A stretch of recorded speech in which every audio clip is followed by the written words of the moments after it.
এবার Chris Coleman একে একে বিশ্বসেরা কোচদের কেন ফিরিয়ে দিচ্ছে বাফুফে? এর পেছনে কি তবে কোনো দেশি সিন্ডিকেট কাজ করছে?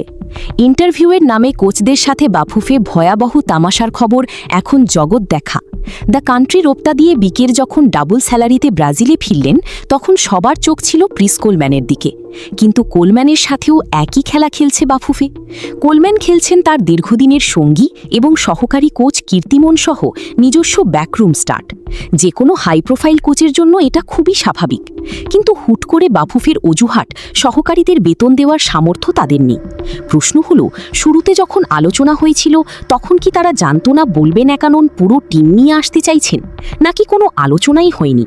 জানা গেছে কোলম্যানকে তার নিজস্ব স্টাফ না দিয়ে বাফুফের একটি পক্ষ তাদের পছন্দের কোনো দেশীয় কোচ তার ঘাড়ে চাপিয়ে দিতে চাইছে।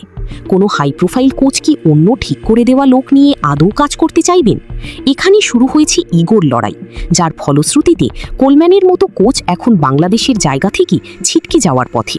ফুটবল বিশ্লেষকদের ধারণা, বড় কোচকে বাদ দেওয়ার পথ হালাল করতেই বাফুফের বেতনের অজুহাত তোলা। আসলে বাফুফের ভিতরে এমন কিছু প্রভাবশালী মানুষ আছেন যারা চান না সব প্রক্রিয়ায় বড় কোনো নাম আসুক, বরং নিজেদের সুবিধামতো কাউকে বসানোই তাদের মূল টার্গেট। সমর্থকরা যখন ডাকআউটে বড় নামের স্বপ্ন দেখছে, ফেডারেশন তখন ব্যস্ত সিন্ডিকেট আর ইগো সামলাতে। বাফুফালি বিলম্ব আর অপেশাদারা আচরণের মাসুল কি আবারও দিতে হবে দেশের ফুটবলকে?